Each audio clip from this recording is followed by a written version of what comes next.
Hello, Science Mr. Robertson, back in action. And okay, today, the size of our universe. How big is our universe and what is it all about?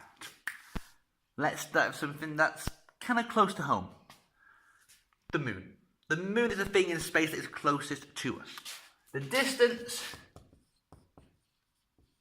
to the moon is, I believe, if my facts here are correct, 384,000 kilometers.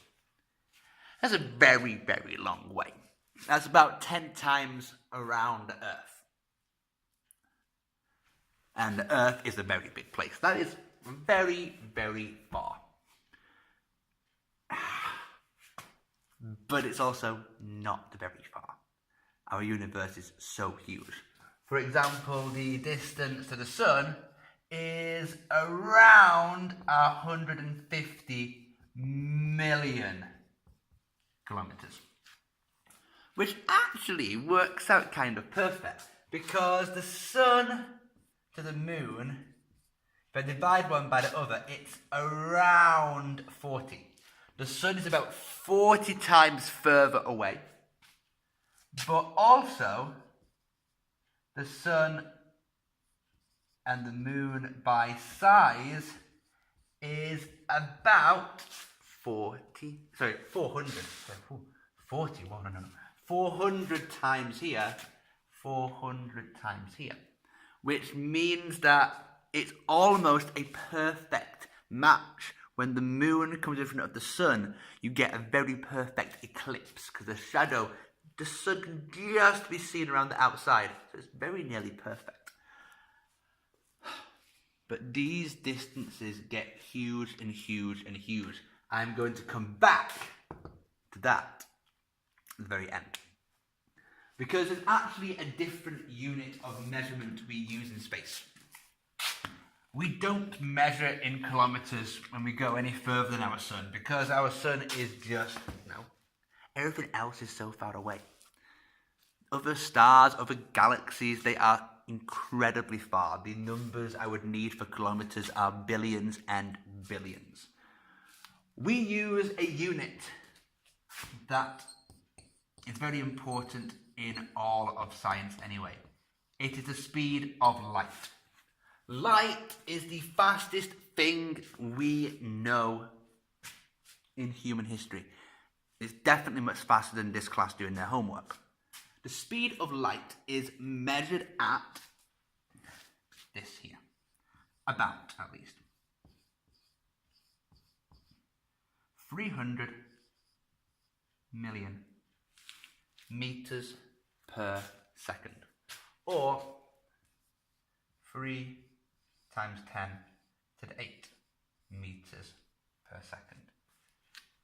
That is some very, very, very fast light. Now, what that means here, with the speed of light being so quick, is that we can use this actually as a measurement. This is the speed, and speed equals the meters divided by second. Meters is a unit for distance, how far something is, divided by the time, the seconds.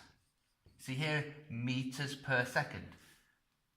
Every second, the light travels 300 million meters.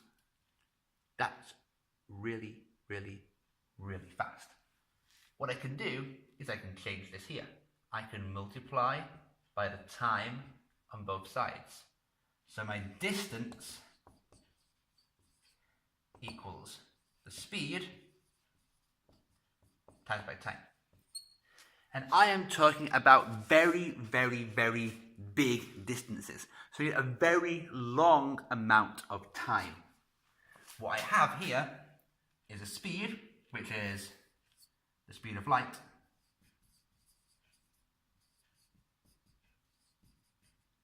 multiplied by time. The time I'm going to use is a year. And what we get then is a unit called a light year. A light year is the distance that light travels in 1 year. And think about how fast light is. It is practically instant from the lights up here into my eyes. It is traveling so incredibly fast. Imagine how far it is for that light to come in 1 year. We're talking billions and billions of kilometers. And that is what we need to be. Because space is incredibly, incredibly empty. If I talk about the nearest star to Earth, it's about 4 light years. It takes 4 years for light to get to us from that star.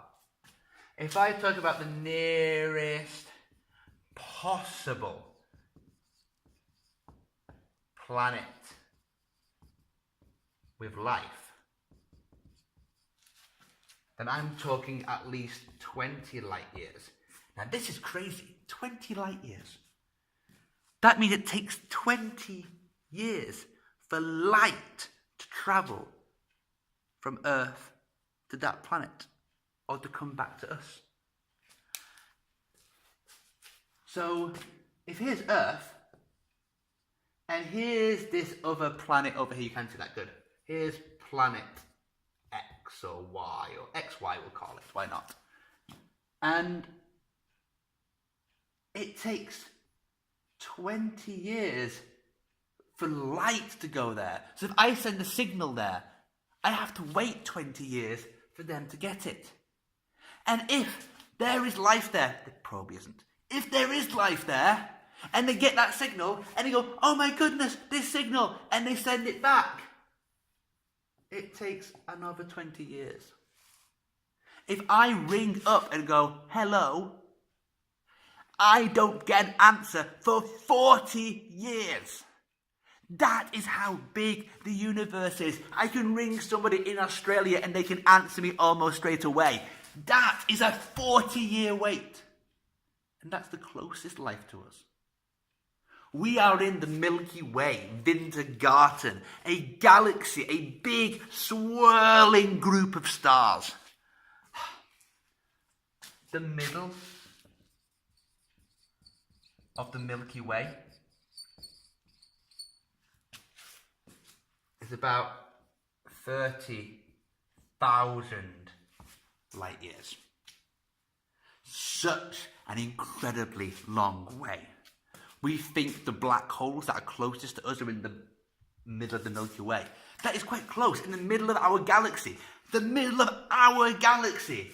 The light from there takes 30,000 years to come to us. Imagine that. Imagine if there were aliens looking at Earth. They're in the middle of the Milky Way and they look at Earth. They would be looking at cavemen. They would be looking at a planet that doesn't have humans building civilization yet. They would be looking at Earth 30,000 years ago. That is how crazy big the universe actually is. And most of the universe is empty space. Most of the universe, most of this space here, is a complete vacuum. And there's nothing actually in it.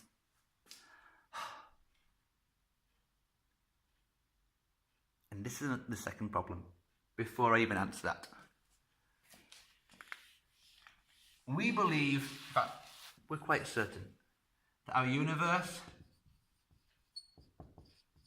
is getting bigger. So the size is always going up and up and up.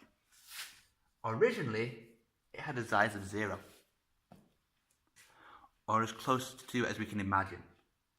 And then, it went from nothing to something.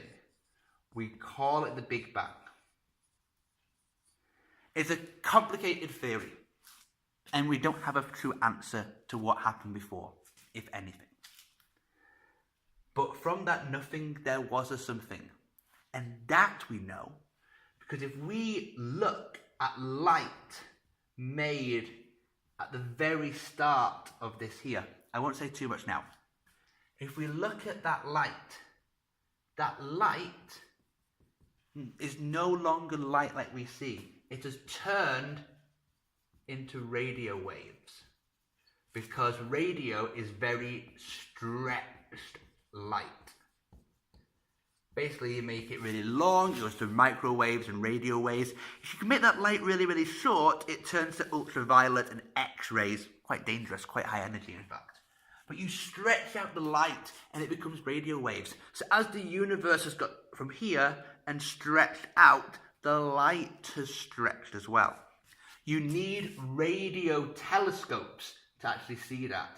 These are the telescopes you might have seen that look like really, really big, like 50-meter parabol. Big satellite dishes like that. That's a radio telescope. That is looking for light from the very start of the universe. It's getting bigger. It's mostly empty space. And it's quite sad, this, because it means it gets bigger and bigger and bigger. Remember, I can't make energy. I can't destroy energy. So as I get bigger and bigger and bigger, the energy in the universe spreads out. So if I spread the energy over a bigger area, it gets colder and colder and colder. That's pretty bad when the average temperature of the universe is already under minus 270 degrees Celsius. And it's getting colder as our universe gets bigger. Most of the universe is big, empty space. And it's probably going to keep being like that.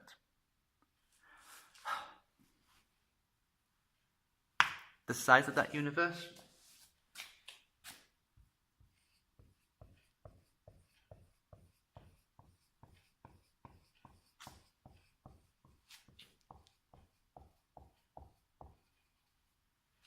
And that is probably an underestimate.